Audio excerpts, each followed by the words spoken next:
fix this problem? All right. Like I earlier indicated, these students who are engaging in this art are largely the youth. And like I said, the future of this country is in the hands of the youth. Because obviously, these are the people who are going to be the leaders of this country.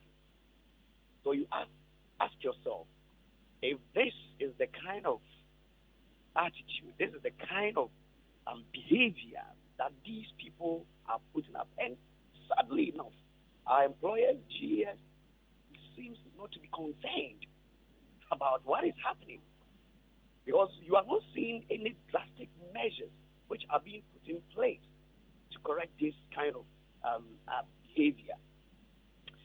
Like my colleague said, we have professional code of conduct for teachers, but we ask ourselves, do we have code of conduct for students? The last time I was on this another platform with the deputy spokesperson for the Ministry of Education, and he's telling us that they are putting in place code of conduct for students. So obviously, looking at the things happening, the country obviously will suffer a lot of consequences. So Nana, how, in your estimation as a teacher, what do we need to do to fix this problem, to bring discipline back to the schools? Okay. One, I'll be looking at strengthening counseling and guidance units in our various schools. If you go to most of the schools, we don't have well-resourced and staffed guidance and counseling units where students can really go there, or the staff can be talking to teach students over there on what they are doing and the effect on their life and in fact their future. If you go to most of the schools, it is those teachers who are assigned duties as classroom teachers who are still doing this job, and usually they don't have time because they have other responsibilities. And mostly, though as a teacher we've been taking through guidance and counseling at the tertiary level, but we need professionals who can be able to educate our So aside from the guidance and counseling that ought to be strengthened, what else? And I'm also looking at, like I said, what is happening is a reflection of what is happening outside. Parents must take responsibility. Some of this attitude put up by the students in schools are things they learn from their houses, their various homes.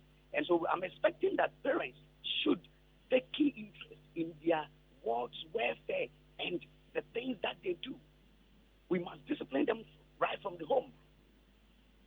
And I'm also looking at the Ghana Education Service, and for that matter, the Ministry of Education, completely adopting policies or measures from our international organizations and other foreign countries. Now, most of the things, the decisions and policies they are coming out with are just complete adoption of foreign policies.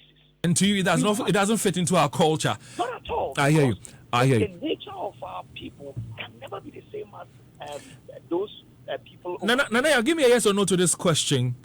As a teacher, would you want corporal punishment to be introduced in schools, to be accepted back in schools? I would say yes and no, because I don't believe in abuse of caning and other form of corporal punishment. But completely taking it, it's not good for them. No, so I didn't get you. So you're saying yes and no, but is it more yes or more no?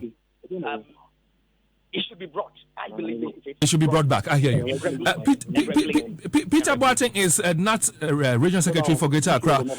Peter, how frustrated are teachers as we speak?